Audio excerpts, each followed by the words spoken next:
Bonsoir à toutes et à tous. Nous sommes heureux de vous retrouver pour un nouveau numéro de Plus belle ma Sarthe, l'émission consacrée au patrimoine sartois, ses villages, à ses communes, petites et grandes. Et ce soir, nous sommes ravis de vous retrouver pour évoquer la commune de Ruillé en Champagne dans un instant. Mais dans la deuxième partie, on retrouvera, comme la tradition le veut, nos spécialistes du patois, à savoir Serge Bertin, mais aussi Pascal Mariette, qui nous parlera du patrimoine et qui reviendra bien évidemment sur Ruillé en Champagne. Dans la deuxième partie également, on recevra Anna Bonora, qui fait partie de l'association du Chœur d'Orphée, au Mans, qui organise un concert. Et puis, nous recevrons également Frédéric Bénard, dans la troisième partie de cette émission, qui nous parlera de ses dîners dans des lieux insolites. Mais chose promise, chose due, place à Ruillé en Champagne et son équipe autour de son maire. Bonsoir, monsieur le maire. Bonsoir. Thierry Dubois, accompagné de Charlotte Dubosc. Bonsoir. Bonsoir. Et de Françoise Lebrun. Bonsoir, Bonsoir. madame Lebrun. Alors, monsieur le maire, Ruillé en Champagne, avant d'entrer dans le vif du sujet, juste un petit rappel pour nous situer un petit peu la commune. On est à combien de kilomètres du Mans ? On est à une vingtaine de kilomètres, 20-25 kilomètres de la sortie du Mans. On est une commune dans le nord-ouest de la Sarthe qui fait partie de la communauté de communes de la Champagne collinoise et du Pays de Sillé. Donc je sais que de mes collègues proches sont intervenus dans d'autres émissions. Oui. La commune compte à peu près 300, un peu plus de 300 habitants, 303 au dernier recensement, qui date de 2024, donc c'est des chiffres qui sont quand même récents. On est une commune rurale, avec une activité principalement agricole, presque exclusivement consacrée à ça. Combien d'exploitations on peut Il dire ? y a encore 11 sièges d'entreprises agricoles sur la commune. Ouais, pour les anciens, c'est peu, mais pour les aujourd'hui, c'est beaucoup quand même. Oui, c'est quand même égard à ce qui passe dans beaucoup, les communes voisines. Oui, tout à fait. Donc, et en plus, ce sont des entreprises qui sont dynamiques, parce que je pense que maintenant, il faut mieux parler d'entreprises agricoles. Mais Charlotte pourra évoquer ça un peu plus que moi. C'est plus son secteur. En plus de ça, nous avons une auberge qui fonctionne, qui a des murs qui appartiennent à la commune. Et donc, on a confié la gestion à des gérants. Et, juste en face de la mairie. Juste en face de la mairie, pour ceux qui visualisent un petit peu ou qui ne savent pas. Donc, n'hésitez pas à venir à déguster les plats fournis par l'auberge. Et il y a aussi un garagiste qui est auto-entrepreneur et qui travaille sur la commune. Ouais. Donc, si vous deviez décrire un petit peu votre commune, quelles sont ses forces, Ruillé en Champagne ? Est-ce qu'on peut... la proximité du Mans, comme vous l'avez dit tout à l'heure. On est relativement proche du Mans. Il y a une partie quand même de la population, je crois qu'il y a à peu près de 15% qui vient travailler sur le Mans. Ouais. Donc il y a un petit peu de déplacement à faire, évidemment. Il y a aussi la possibilité, ça parfois on l'oublie, c'est d'utiliser le train qui est disponible à partir de la gare de Conly. Ah oui. Et la région, sous l'impulsion de la communauté de communes, a fait un gros effort pour augmenter la cadence des trains, tant vers le Mans que pour le retour. Donc c'est un point qui n'est pas négligeable, je pense, pour la mobilité et pour permettre de rejoindre le Mans. Ouais. La mobilité, justement, ça faisait partie de vos priorités, vos préoccupations en tant que maire de votre mandat pour améliorer le quotidien, on va dire, de concitoyens. Ça fait partie des préoccupations, mais c'est quelque chose de très compliqué parce que sur une petite commune, les moyens budgétaires sont quand même très restreints. Et créer des systèmes de mobilité, c'est un petit peu compliqué. Je pense qu'il faut aussi penser à du covoiturage et essayer d'essayer d'influencer les gens vers ce genre de choses. Ouais. On sait encore malheureusement que dans nos communes, les gens, et moi le premier, ont tendance à prendre sa voiture et rouler un peu seul quand même. Est-ce qu'on peut parler de projets plus ou moins marquants qui ont eu lieu sur la commune ? Alors le principal projet qui est encore en cours, c'est une rénovation énergétique des bâtiments de la commune, la mairie principalement et la salle des fêtes. Donc l'objectif, c'est de changer les modes de chauffage, sortir des énergies fossiles pour aller vers de la biomasse, une chaudière à biomasse. Donc on aura une chaudière commune pour l'ensemble des deux bâtiments. Renforcer l'isolation des bâtiments et également changer les huisseries pour permettre d'avoir des bâtiments qui soient moins énergivores. Et les bâtiments communaux, donc? Oui, les bâtiments communaux. J'ai cru lire aussi qu'il y avait un projet d'une antenne service. Alors, il y a effectivement, on a une permanence France Service qui a lieu tous les derniers vendredis du mois à la mairie. On dépend de l'antenne de la Miles, et donc ça permet d'offrir aussi aux personnes, non seulement de la commune, mais aussi des communes voisines, une aide par rapport aux difficultés que peuvent rencontrer certains vis-à-vis du numérique. Ouais. Vous parlez de difficultés. Est-ce que quand on est maire, il y a forcément des difficultés? Quels sont les genres de difficultés que vous pouvez rencontrer, vous, dans votre quotidien de maire? C'est souvent, et je pense que ça va... Enfin, je ne dois pas être le premier à le dire, c'est un peu la lourdeur administrative auquel on est confronté sur nos petites communes. On n'a pas les moyens techniques de personnel qui nous permettent de faciliter le travail, voire de le faire à notre place. Il faut vraiment qu'on réponde à tous ces besoins. Donc ça, c'est un petit peu lourd. Et c'est pas forcément ce qui va en s'améliorant. La transition écologique, c'est quelque chose aussi qui fait partie des préoccupations quotidiennes aujourd'hui. Des choses. Oui, c'est ce qu'on disait avec notre projet de rénovation énergétique. On a aussi changé les ampoules des candélabres pour pouvoir, des lampadaires, pour utiliser un terme un peu plus commun, pour passer sur des LED, donc pour éviter une consommation trop importante. Donc voilà, petit à petit, on essaie, en fonction des budgets dont on dispose, de répondre à cette transition écologique. Question un petit peu plus personnelle, qu'est-ce qui vous motive, vous, dans votre travail de maire, de vous lever tous les jours? Je ne sais pas si vous êtes encore en activité, comme non. Non, je ne suis plus en activité. Parce que c'est quand même très prenant. 2 ans et demi. Oui, c'était prenant. J'ai été en activité pendant 2 ans et demi de ce mandat qui se termine, et je vois la différence par rapport aux besoins de présence. Il y a des réunions qui ont lieu l'après-midi ou le matin. Quand vous êtes en activité, c'est pas forcément simple de se libérer.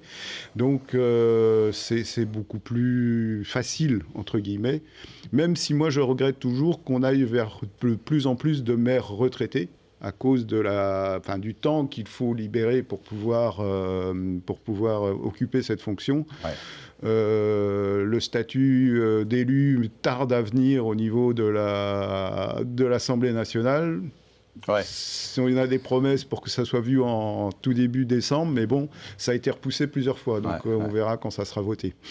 Je vais rebondir justement avec Mme Lebrun, puisqu'elle est bien placée pour en parler, parce que vous avez été maire, Mme Lebrun, pendant 19 ans de cette commune. Oui, tout à fait.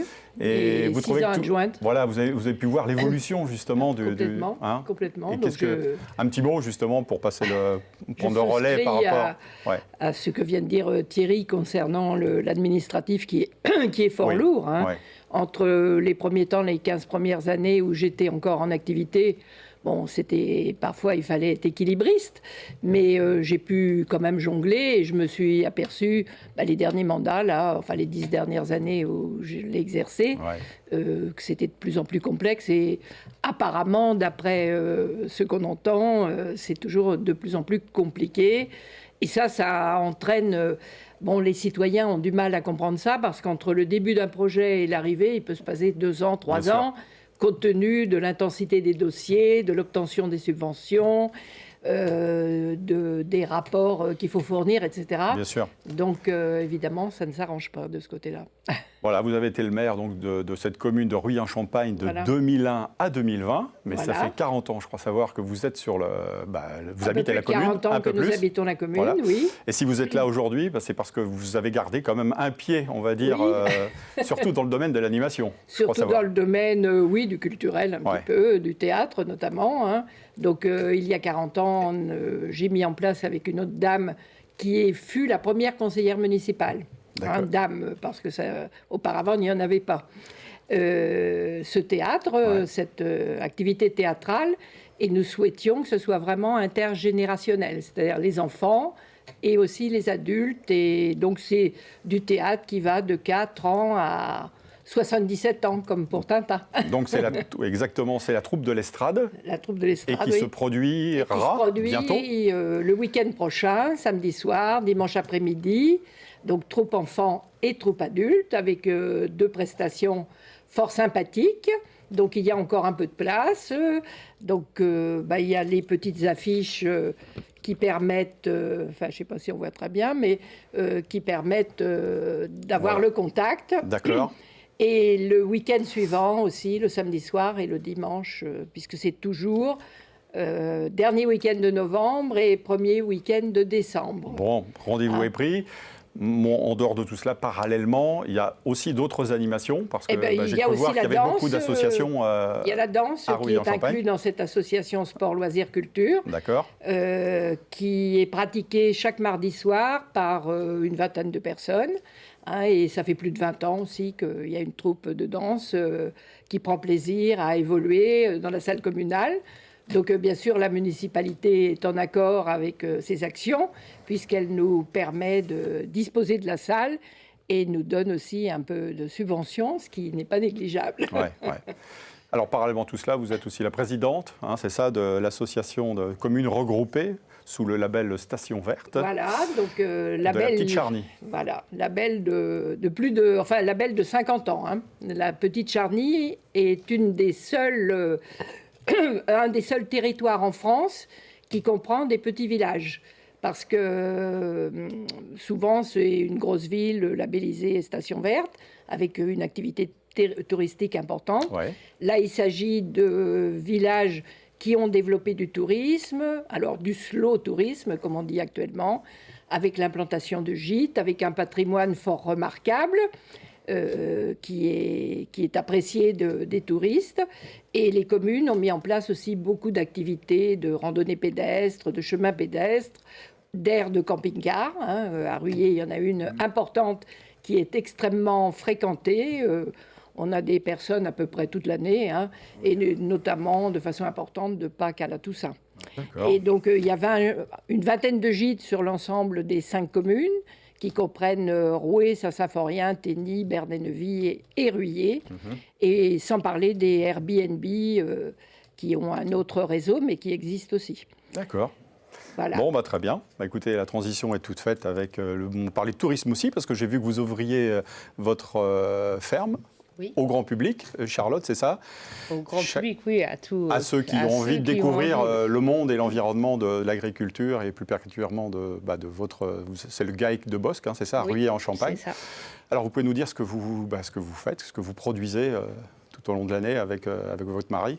Donc, nous, on élève des vaches rouges des prés. On a 150 mères. Donc, avec le renouvellement, toute la jeunesse, ça fait à peu près 330 animaux présents sur l'exploitation. On fait aussi des poules pondeuses en label rouge en loué. Oui. Parce qu'on est quand même dans le berceau du label. Et on a aussi un atelier de culture pour produire des céréales. Alors, c'est la viande AOP Maine-Anjou. Oui. Vous pouvez nous dire ce que c'est pour ceux qui ne le sauraient pas? Donc, c'est une appellation d'origine protégée. Donc, elle a été reconnue en 2004. Donc, mes beaux-parents qui sont à l'origine de l'exploitation ont tout de suite adhéré à l'AOP. Donc, en fait, le principe, c'est qu'on a des règles à suivre sur la conduite des animaux, sur leur alimentation, sur la durée de pâturage.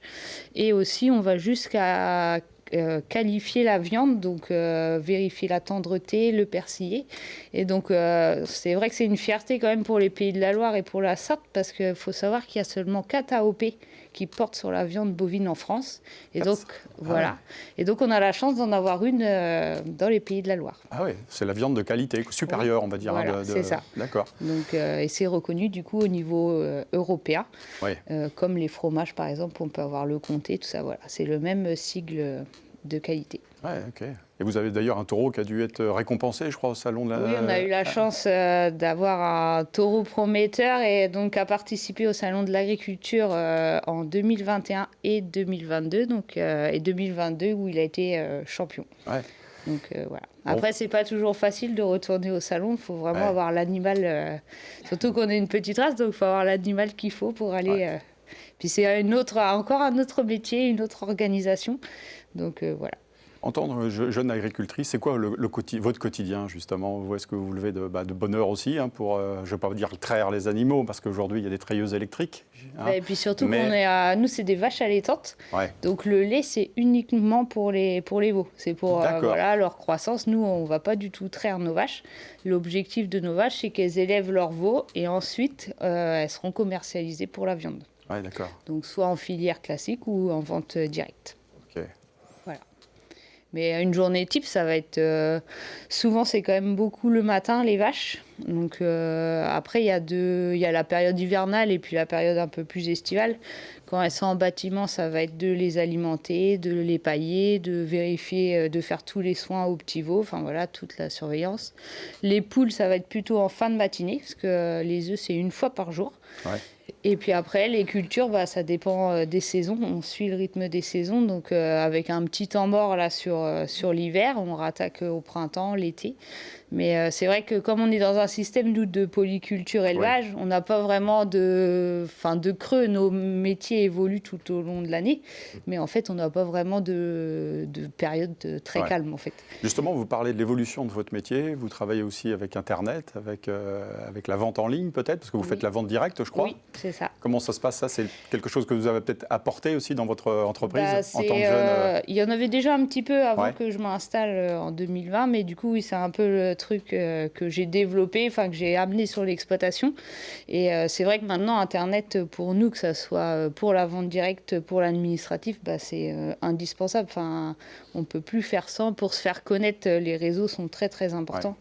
Et c'est vrai que c'est une autre forme de communication. C'est aussi un métier qu'on doit apprendre et parfois on manque un peu de temps pour faire tout. Bien sûr. Mais il faut beaucoup de casquettes pour être agriculteur.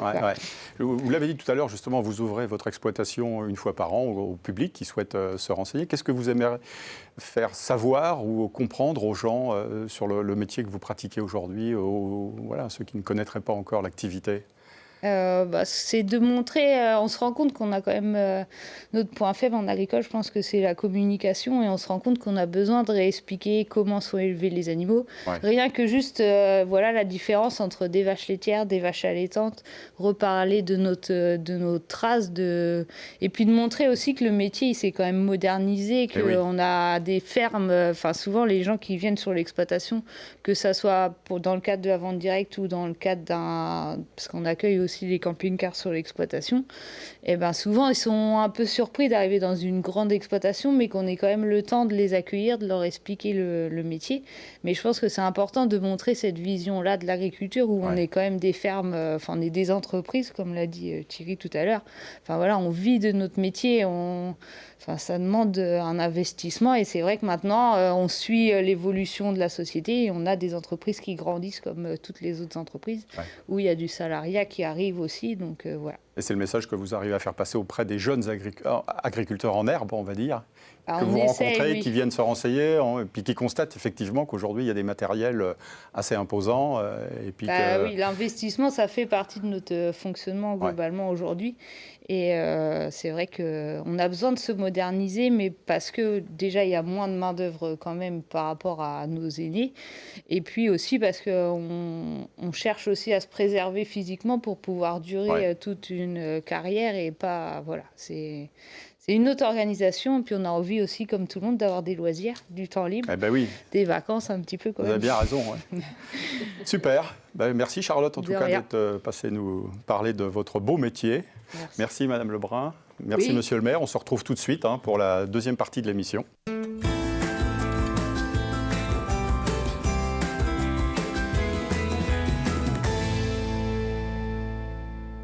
De retour sur le plateau de Plus belle ma Sarthe pour parler de Ruillé en Champagne ce soir, puisque cette commune sartoise est à l'honneur avec son maire qui est resté avec nous. Ruillé en Champagne, dont on va parler bien évidemment en long, large à travers notre ami Pascal Mariette sur l'aspect patrimonial, n'est-ce pas? Parce qu'il y a des choses à voir ou à découvrir. Plein de choses à voir, c'est une commune très linéaire, c'est vraiment intéressant. Donc on commence. Je suis tout oui. On va commencer par le petit patrimoine, ce que j'appelle le patrimoine vernaculaire. On va se rendre dans le bourg. Et dans le bourg, il y a quelques maisons dernièrement qui ont été très très bien restaurées. Moi, je les ai connues, c'est depuis très longtemps. Et donc on va commencer devant l'église. Il y a eu 2 maisons. Je tiens à féliciter les propriétaires, je ne sais pas. Enfin, il y a cette maison qui est toujours très bien entretenue, qui garde vraiment le cachet de l'époque. On s'imagine les bourgs de la Sarthe au XVIIIe siècle et XIXe. Et puis cette maison aussi, j'ai vu qu'il y a eu une jolie petite restauration. Il y a même une petite niche où il reste encore une petite Sainte Vierge juste à l'angle. Mais aussi, vous avez entretenu votre lavoir qui a été là depuis le 19e siècle, passe Saint-Nazaire. C'est un lavoir qui a été restauré en 1922, il y a plus d'un siècle, et il est toujours bien entretenu. Et il y a encore, si on s'avance un petit peu, il y a encore les petites barres, on les voit là, juste sur la gauche, pour essorer le linge, pour le mettre à sécher à côté. Et puis, il reste du patrimoine à la sortie du bourg. Moi, j'ai toujours repéré la fuie qui est là. J'ai pas pu m'avancer, j'ai pas voulu rentrer dans la cour, mais il reste une vieille fuie. D'ailleurs, c'est le lieu-dit s'appelle la fuie. C'est juste à 200 mètres de la mairie. Et donc, c'est une fuie qui fait 10 mètres de large et qui faisait 12 mètres de haut à peu près. Donc, et il y avait 1100 trous de boulin, pour mettre des pigeons. Donc, souvent dans un trou de boulin, il y a 2 pigeons. Ça fait plus de 2000 pigeons. Ça veut dire vraiment que la personne avait un droit qui était important, parce qu'il fallait avoir un droit d'avoir des pigeonniers. Et puis, il reste aussi des traces, il y a encore des fours à chanvre. J'ai pris en photo celui du Coudray, c'est ces fours à chanvre du 19e siècle, on en a parlé dernièrement dans l'émission sur Degré. Et puis, il y a un autre endroit où je vous conseille d'aller, c'est la fontaine du Rocher. Alors, cette petite fontaine qui se trouve dans le bas d'un champ qui est ouvert au public. C'est vraiment intéressant parce que c'est une aire de repos aménagée. Il y a encore une table, j'ai aperçu une table, etc. Alors cette fontaine, il n'y a pas de légende, tout est à inventer. Je vous conseille d'inventer une légende parce que j'en ai pas trouvé. Habituellement, quand il y a des fontaines, on dit toujours, tiens, il y a une fée, un lutin ou quelque chose, rien du tout. Donc peut-être à la commune d'imaginer, mais allez vous promener, c'est intéressant. C'est carrément à l'autre bout par rapport au bourg. C'est vraiment très très bon. En limite de commune. Mais voilà, c'est très joli. De la forêt de la Petite Charny. Et puis, il y a un moulin. Alors, le moulin qui est sur la Vègre traverse, on va en parler plusieurs fois, la commune. Et donc, il y a ce moulin, le moulin de la Petite Ronce, qui est un moulin qui est attesté au XVIIIe siècle, tel qu'il est à peu près. Mais je suppose qu'il y en avait déjà un au départ, au XVIe, XVe, XVIe, XVIIe siècle. Mais celui-là est vraiment formidable. Je trouve qu'il y a une jolie ambiance végétale. Bon, la photo remonte à quelques jours, mais même l'été, il y a une très très belle ambiance. Donc vous pouvez aller là. Et puis je voulais parler aussi de la mairie, parce que vous avez une mairie sur le département qui est quand même très chic. Parce que d'habitude, les mairies, c'est plutôt dans le bourg, voilà. Mais là, c'est vraiment un bel hôtel. C'est un hôtel particulier, on va dire, presque un petit château. Ça avait été scellé par une demoiselle de Ruillé à la commune. Tout à fait. Voilà, ce qui explique un peu l'ampleur du bâtiment. L'ampleur avec ce parc et tout. Donc, il fallait quand même montrer ces images. On voit, c'est le classicisme, c'est très symétrique. On est vraiment au 19e siècle. Et puis, je voulais parler de l'église. Alors, l'église... Habituellement, les églises du 19e, j'aime pas trop en parler, parce que c'est une église toute neuve, enfin, je veux dire toute neuve, fin 19e. L'église qui était avant, elle a brûlé, donc elle a été détruite, ils ont tout rasé, et on a refait une église. Mais ce qui est intéressant dans cette église 19e, qu'on trouve partout dans l'ouest de la France, c'est le schéma type, elle n'a pas un intérêt particulier, mais à l'intérieur, il y a une série de vitraux intéressants. Parce que ces vitraux, c'est des vitraux qui sont d'un Lavallois qui s'appelle Auguste Allôme. Et surtout, il y a toute la série complète. C'est des vitraux qui ont été posés en octobre 1897, donc vraiment à la fin du 19e siècle. Et c'est une collection parfaite d'un maître verrier de l'époque. Et donc, Allôme, il a surtout fait des vitraux en Mayenne et dans la Sarthe. C'est là où il en a produit le plus.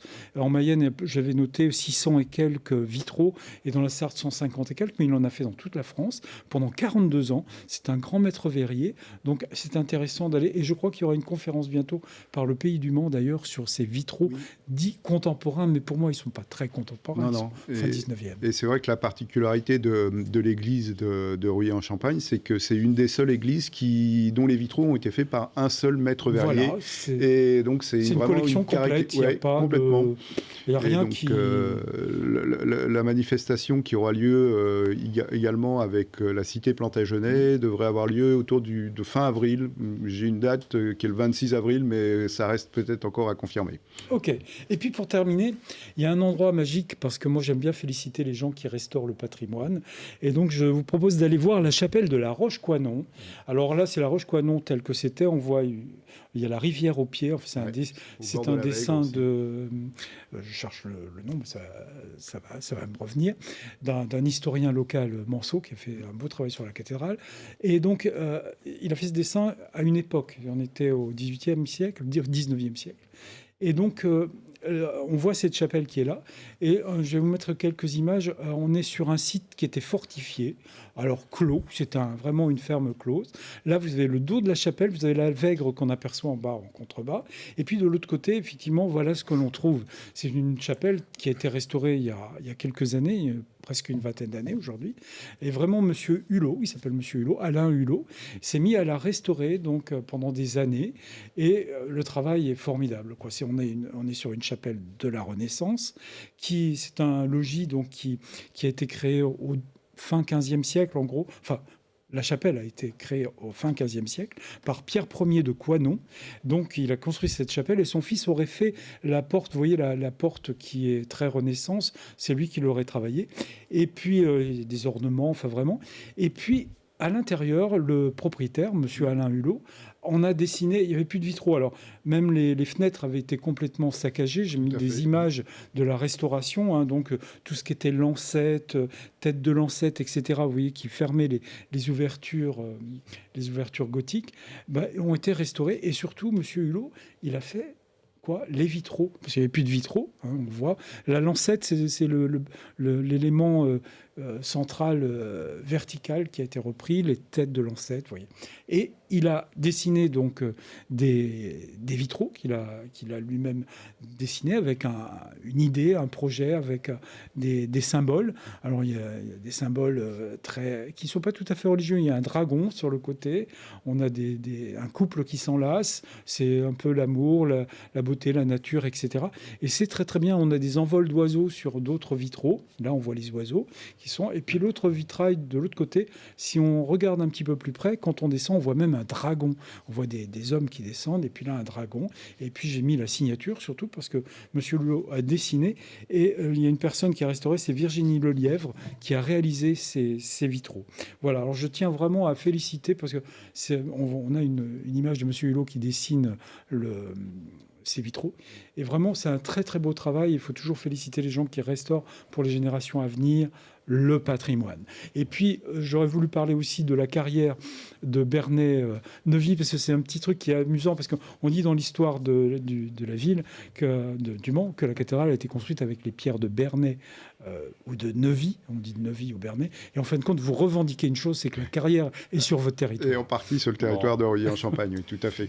Super, merci Pascal. Bon, pour assouvir votre inextinguible soif de savoir, nous allons passer à l'énigme de Pascal. Comme je vous disais que la Vègre traversait la commune, elle la traverse bien, hein. On peut la longer, vraiment, c'est une rivière sartoise. Et donc, c'est une rivière qui prend sa source où? Alors, elle prend sa source au pied de la forêt de Sillé. Ça, je vous aide. Mais après, dans quelle commune? Roissy-Vassé, en A, B, Le Grès, C, Saint-Rémy-de-Sillé ou D, Pezel-Robert? Bon. Anna, vous avez une petite idée? Ou comme moi, on va puiser dans... Ça vous dit, non, la Vègre? Là, cette rivière qui passe à Agnières-sur-Vègre, on connaît plus. Bon, monsieur le maire connaît, on va pas lui poser la question, forcément. Et la réponse, Serge? Une petite idée, non? Aucune idée. Aucune, c'est dur quand même. Il a mis la barre assez... Il a mis très haut, là. Ouais, là, moi je dirais Le Grès, allez, pour réponse B. Eh bien, c'est Roissy-Vassé. Ah bon? C'est près de la frontière avec la Mayenne, d'ailleurs, à quelques mètres des carrières de Voutré. C'est assez étonnant. Voilà, alors c'est une rivière quand même qui fait 85 km de long, hein, et 100 mètres. 80 km et 100 mètres. Et elle se jette à Avoise, dans la Sarthe, voilà. Bon, on s'en souviendra. Son parcours. On s'en souviendra. Merci Pascal. Retour de marché. Quelle drôle d'idée pour une rubrique patoisante, monsieur Bertin. Oui. Qu'est-ce que tu en penses, oui, toi on se croirait plutôt dans une cuisine à préparer un plat. Retour de marché, oui, messieurs, vous avez raison. Je reviens du marché. Quel marché? C'était le marché de la Boussinière. Et là, j'ai rencontré à nouveau l'ineffable, le merveilleux, le fantastique Thierry Le Tourneau, qui m'a donné plein de mots. Il ne me les vend pas. Hein. Il vend des œufs, mais il n'en a jamais. Quand je viens trop tard. Mais il m'a donné des mots, et ce sont ces mots que je vais déguster. Et comment on va les déguster? Si vous voulez bien, on va écouter d'abord le Thierry Le Tourneau qui me reçoit sur le marché. Thierry, à toi. Vous êtes tout débrouillé, mais emponné comme vous êtes, vous ne devriez pas avoir frais. Mais fermez-moi ça, vous allez attraper la kerve. Voilà. Emponné, vous avez peut-être entendu, la fraie, avec la fraie qui fait, et la kerve. De quoi que ça veut dire? Ah, emponné d'abord. Il est en train de faire ça, lui. Hein. Habillé, ouais. Alors, dans certains cas, on dit habillé très chaudement, ou alors mal habillé. Hein, on dira presque mal fagoté, hein, un peu engoncé. Et ma foi, en guise d'illustration, une phrase. Il n'est plus là, le gars, Thierry Le Tourneau, mais on va demander à l'ami de nous dire, de s'adresser à moi en regardant quelle est ma tenue. Tu t'es vu, te v'là emponné comme un las de pique. On dirait un carnaval. Voilà, hein. Carnaval ou autre chose, je me rempouille en vitesse parce que je me sens ridicule. Oui, c'est bien ça. Maintenant, la fraie. La fraie, 2 observations. Ça veut dire le froid. Oui. Première observation, on dit la fraie, alors qu'en français, on dit le froid. Le chaud, en français, se dit la chaud. Hein. Ici, tu fais une chaud du dirobe. Hein. Vous remarquerez donc que par rapport au français, qui reste toujours masculiniste, eh bien, la cause féministe est respectée chez les Sartois. On aime parler de la chao et de la fraie. Deuxième observation. Frais pour froid. Vous me direz, c'est pas logique. En français moderne, froid se prononce comment? Froid. O-I se prononce oa. C'est logique, ça? O-I se prononce comme O-A. Oa. Oa. C'est pas logique du tout. C'est patoisant, mais pas le patois de chez nous. C'est patoisant parisien. Les Parisiens ont imposé le OI se prononçant OA après la Révolution, et c'est au 19e siècle, au 20e, que le OA, OI, s'est prononcé. Je sens vos regards sceptiques. Exemple, Molière, 17e siècle. Les Fâcheux, acte 2, scène 7. Dorante, qu'est-ce qu'il dit? Il fait rimer il parle d'un cheval, et il dit, il fait rimer, il avait une étoile nette, et en dessous, effilée, et bien droite. Qu'est-ce que ça veut dire? Ça veut dire qu'il ne disait pas droite. Ça veut dire qu'il disait drette. Ça veut donc dire qu'autrefois, avant la Révolution, avant que les Parisiens ne s'imposent définitivement au parler, eh bien, avant, le OI, on faisait comme on pouvait. Molière, il fait rimer être what. Le what. Et nous, les Sartois, on est respectés. On a conservé cette habitude. Par exemple, pour le mot oué, dans OI, le roi, on le prononce comment? Le roué. Pour droite, on dit? Drette. Pour le doigt, on dit un dé. Vous le voyez? Et comme pour le « et » dans froid, le « OI » en sartois, il n'y a pas qu'en sartois, c'est dans tout l'ouest de la France, sauf les Bretons, je ne sais pas comment on le prononce, eh bien, le « oua » se prononce tantôt comme on veut, finalement, tantôt « oué », tantôt « est », tantôt « ouié », etc. Je finis avec la crève. La crève. Et on dit la kerve. Ça veut dire le mal. Vous remarquerez que la crève, la kerve, là encore, les beaux esprits vont dire, on voit bien que c'est du patois qui déforme le français. Hein. Au lieu de dire la crève, ils disent la kerve. Ils sont nuls. Eh bien non. Là encore, remettons les choses au point en remontant le temps. Au 8e siècle, on en a la preuve. Au 8e siècle, par exemple, pour une brebis, nous on dit une berbie. Eh bien, au 8e siècle, du temps avant Charlemagne même, juste, on disait une berbie. Donc quand les Sartois disent une berbie, ils ont raison, ils sont fidèles aux Français. Et c'est le français contemporain qui a déformé le français ancien. Et pour illustrer, je vais demander à notre illustre saint patron de bien vouloir nous dire lentement une phrase à vous de deviner ce que veulent dire les mots. Alors, le Berton, qui poussait sa berouette emplie de berrières, il portait une image de berbie en guise de berloque. Vous avez tous deviné. Voilà. Ça veut dire que le Breton, qui poussait sa brouette emplie de bruyères, il portait une image de brebis en guise de breloque. Parfait. Alors, moi je reviens au gars, le tourneau qui trouvait que j'étais mal emponné, etc. Donc il est devenu le père Bertin qui avait pris peut-être la crève sur le marché. Eh bien, ça m'a remionné là-dedans. Remionné, ça veut dire, ça soufflait là-dedans. Eh oui. Hein. Et puis, j'ai trucheté, éternué. J'ai teuillé, toussé. Hein. À m'en dépadancer la courée, à m'en décrocher les poumons. Hein. Alors, mes amis, citoyens, sartoises, sartois, tout le monde, reprenez quelques-uns de ces mots qui viennent et qui ont, vous le voyez, un passé glorieux. Hein. Et, pour en finir, regardez ça, qu'est-ce que c'est ? Mouchoir, bien évidemment. Eh bien, c'est un nifio. Un nifio. Bon, hein. Okay, retenez un nifio ou un niferio, comme vous le voulez. Hein. Encore une fois, parlez patois. Seuls meurent les mots dont on ne se sert jamais.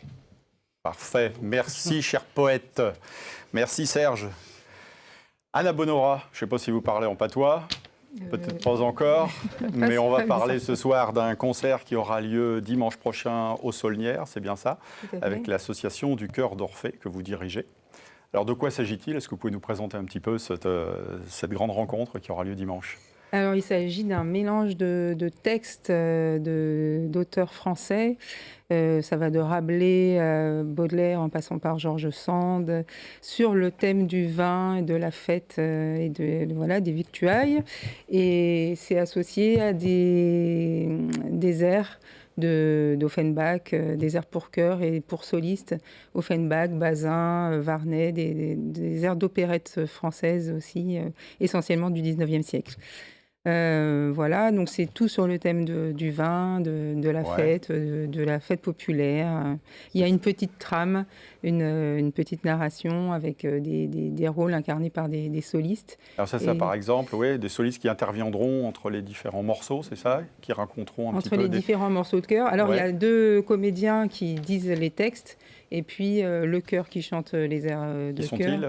Jacques-Gouin, par exemple. Jacques-Gouin et Kim Bonora. D'accord. Et puis il y a Florian Pereira, le ténor, Olivier Navot, baryton, Christelle Borins, mezzo, et puis Clara Fugier qui chante les airs de solistes, et Kenza Ahmed également, qui vont chanter les solos qui sont dans le...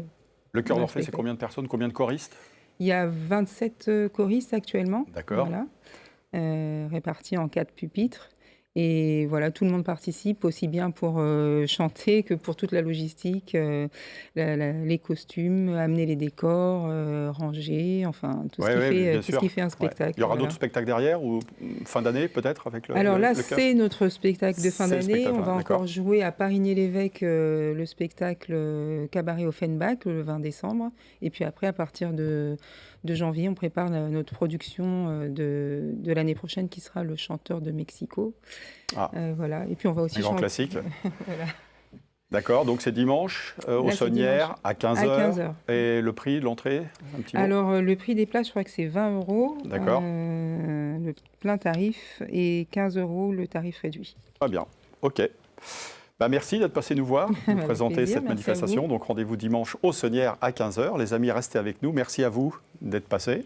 Monsieur Merci le maire, beaucoup. à bientôt. À bientôt. Du côté de Rueil-en-Champagne, on se Tout à retrouve tout de suite avec Frédéric Bénard, c'est ça, une jeune entrepreneuse sartoise qui organise des dîners dans des lieux atypiques. À tout de suite.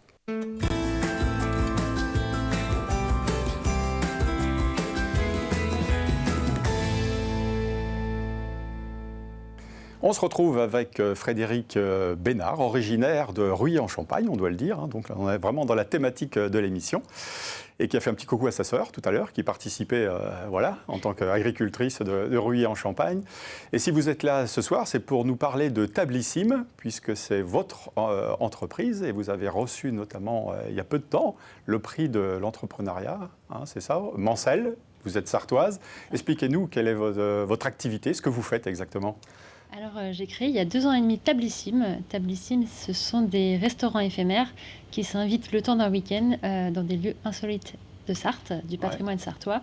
Et donc, le temps d'un week-end, on peut s'attabler dans un lieu totalement pas du tout destiné à la base à être un restaurant. Et j'invite un chef de la région, un producteur, un créateur, pour sublimer l'art de la table sous toutes ses facettes. D'accord. Alors, parmi les lieux que vous avez déjà fréquentés, vous pouvez en citer quelques-uns pour que ça donne une petite idée à nos téléspectateurs. Ça varie. Le premier était dans plein cœur d'un champ de maïs, à Rueil-en-Champagne, chez ma sœur évidemment. Ensuite, j'ai fait le château de Ballon, les anciens ateliers de pruniers de Riette. J'ai fait la maison Courtin dans le sud Sarthe. J'ai fait brocante, où il y a plein de choses, il y a beaucoup de belles choses. Un cabinet de curiosité, ancienne boutique de chapeaux, de brosses. Extraordinaire. Extraordinaire. C'était vraiment unique. J'ai fait le manoir de la Massonnière. J'ai fait le château de Pêche-Seul à Avoise. J'ai fait les caves du domaine Cézanne, donc en Janière, dans une cave de Janière. Et la dernière était à la fonderie d'Antoigné. Alors donc c'est vraiment éclectique, on peut dire que vous êtes en tous les... Il y a de tout, c'est ce qui fait le charme de mes Tablissime. Alors avant de revenir un petit peu sur le contenu de ces dîners, sur les mets qui sont présentés, qu'est-ce qui vous a donné l'idée? Pourquoi vous êtes lancé? Parce que vous êtes jeune, mais vous avez une petite expérience diverse et variée, en France comme à l'étranger, je crois, auparavant. Vous étiez déjà dans ce domaine d'activité? Alors, j'étais pas dans la restauration éphémère, on va dire. Je suis sartoise, mais j'ai fait mes études pour travailler dans le tourisme. Et donc, je suis partie très jeune pour travailler en France et à l'étranger dans le tourisme, et dans des agences de voyage, des hôtels de luxe, des agences sportives, etc. Et j'ai eu l'occasion de fréquenter beaucoup de beaux restaurants, beaucoup de beaux établissements, de vivre des activités insolites, on va dire. Et j'ai eu envie de revenir en Sarthe. Et il se trouve que ma dernière expérience était en Corse. Et il y avait un magnifique hôtel avec un restaurant caché dans une grotte. Et là, je me suis dit, mais un repas peut vraiment devenir une expérience. Donc, je suis revenue en Sarthe avec cette idée. Et je me suis dit, je peux à la fois faire découvrir la Sarthe, tout en mettant à l'honneur les producteurs, puisque c'était ma volonté de revenir en Sarthe et d'aider les producteurs, les créateurs à se faire connaître. Et donc, rassembler tout ce petit monde autour d'une table, c'était l'idée de Tablissime. Mais 100% sartois, quoi. 100% sartois, il y en a beaucoup de belles choses en Sarthe. Alors, qui sont les chefs que vous choisissez? Ce sont des chefs qui exercent déjà sur le lieu où vous êtes, ou ce sont dans les villages avoisinants, ou vous changez de chef à chaque fois? Alors, je change de chef à chaque fois. Je cherche des chefs qui sont effectivement pas trop loin, ou surtout qui ont un lien avec l'histoire du lieu. Il y a des chefs qui ont des rêves de cuisiner en plein milieu de forêt, il y a des chefs qui ont des rêves de cuisiner dans un château médiéval. Souvent, c'est la question que je leur pose. Et l'idée, c'est que le projet aussi inspire le chef, puisque le chef, il faut qu'il soit créatif, il faut qu'il prenne plaisir à faire ce restaurant éphémère. Et donc il faut qu'il prenne plaisir à travailler des produits locaux, surtout. Oui, c'est ça, car lui aussi fomente une cuisine vraiment éphémère, quoi. C'est ça qui est vraiment destiné à votre soirée? C'est ça. C'est une aventure aussi pour le chef de sortir de sa zone de confort, on va dire, et d'imaginer un menu qui à la fois coïncide avec le lieu et avec l'univers des producteurs, du thème de la table. C'est un jeu pour tout le monde, un jeu créatif pour tout le monde. Qui sont les convives alors qui participent ou qui s'inscrivent ou qui paient, bien sûr, parce qu'il y a forcément un prix à tout cela? Ce sont vraiment des gens... C'est des épicuriens amoureux de ce genre d'expérience, de la bonne nourriture et de lieux du patrimoine. Franchement, ça varie. Ça va de 30 à 83 mondoyens. Le principe, c'est une grande tablée. partagé. Donc on partage une grande tablée tous ensemble. Et bien souvent, il y a une super ambiance conviviale. Tout le monde vient pour les mêmes raisons. Et du coup, tout le monde s'entend bien. Parfois, il y a même des affinités. On se revoit d'une édition à une autre. Et vous arrivez à fidéliser des gens, on va dire, de lieu en lieu? Ah oui, il y en a qui n'en loupent presque aucune, ah ouais. qui me suivent sur toutes mes éditions. Bon, il y en a qui en loupent parce que la date ne coïncide pas toujours avec leur planning. Mais voilà, il y en a qui me suivent dans l'aventure depuis le début. Et qui ont hâte de savoir quand sera la prochaine et qui me suivent partout. Ouais, dans les lieux visités, justement, il y a quelqu'un qui explique un petit peu le lieu, bien évidemment, la genèse, l'histoire, qui raconte un petit peu, parce que ça aussi, ça fait partie du charme, évidemment, oui, de l'intérêt. C'est l'idée, c'est pas juste un restaurant, c'est une expérience. Donc souvent, on est accueillis par les propriétaires du lieu. Effectivement, on a une visite, on a toutes les petites anecdotes, on a la chance d'être avec eux toute la soirée. On a un petit cocktail qui est souvent dans un endroit et ensuite on se déplace dans un autre endroit où là est cachée la table. Ouais. Et l'idée c'est d'avoir l'effet waouh quand on découvre la table, puisque mon jeu à moi c'est d'imaginer une scénographie qui émerveille les gens. Et après, c'est au chef de passer à l'action pour continuer d'émerveiller nos convives. Ouais, parce que l'objectif, c'est ça, c'est de valoriser les choses du territoire. C'est vraiment que ce soit la table, vous dites, vous ajoutez, on l'a vu sur les images, des petits objets, des petites choses qui sont aussi du territoire, qui sont façonnées, qui sont préparées aussi peut-être, ou qui sont conçues par ça peut être un potier, ça peut être des artisans locaux peut-être, que vous mettez aussi à l'honneur, vous en profitez aussi pour les... J'essaye de rendre jolie la table en invitant des créateurs qui vont me faire des pièces uniques et en même temps de les faire connaître, pour que leurs pièces soient sublimées ce soir-là. Et donc j'ai invité des tourneurs d'art sur bois, des céramistes. Il y a des fleuristes parfois qui aussi travaillent en collaboration avec moi. Enfin, l'idée, c'est mettre tout en avant l'art de la table vraiment sous toutes ses facettes. Et de tous s'amuser à imaginer ces belles tablées. Et est-ce que dans chaque lieu, le nombre de convives est limité? Oui. Ou pour l'instant, oui. Oui. Je limite à une quarantaine de personnes parce qu'on préfère que ça reste convivial, qu'on passe un bon moment, qu'on ait tous le temps de parler avec les propriétaires du lieu, avec le créateur qui est parfois présent. Ça reste un moment un peu unique et convivial. Et ça se passe à une fréquence, c'est quoi? C'est tous les mois en termes d'organisation pour vous? Tous les 2 mois à peu près. J'en fais à peu près 5 à 6 par an. D'accord. Après, c'est selon mes trouvailles, selon mes partenariats. On peut dire un peu les tarifs. Est-ce qu'il y a plusieurs tarifs ou un tarif pour la soirée? Comment ça se passe? Alors, j'ai fait le choix de faire toujours le même tarif, peu importe la tablissime. C'est 119,90 € par personne. Pour toute la soirée? Pour toute la soirée. Toute l'expérience comprise, la visite, le menu, l'accord mets et vin.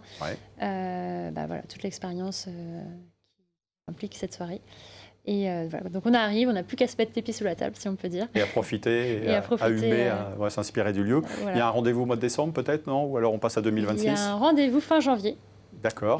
Qui sera le dernier week-end de janvier, le 30, 31 janvier et 1er février, dans l'écurie Dams Lucas Oil, qui est une écurie de voitures de course plutôt connue dans le monde entier. Basée à Ruaudin. Exactement. Et donc, nous serons en présence du chef Luc Revers, qui a récemment ouvert la table de Luc dans le Mans. Et je ne peux pas tout vous dire, puisque le principe, c'est qu'il y ait des surprises. Il y a des surprises. Donc, il y a évidemment un créateur. Et toute une mise en scène qu'on est en train de peaufiner. Voilà. Mais pour mettre l'eau à la bouche, on peut dire que c'est une des plus grandes écuries françaises, si ce n'est la plus grande écurie de course française encore aujourd'hui, qui a permis à de nombreux pilotes d'exploser au plus haut niveau. C'est ça. Et ils vous en parleront savamment. Exactement. Écoutez, Frédéric, merci en tout cas d'être passé nous voir, nous présenter Tablissime. Donc, pour ceux qui souhaiteraient, tablissime.fr. Oui. C'est ça? C'est ça. Bonne continuation. Merci beaucoup. Merci à vous de nous avoir suivis. On se retrouve la semaine prochaine pour un nouveau numéro de Plus belle ma Sarthe. Nous serons du côté de Cure. Bonne soirée.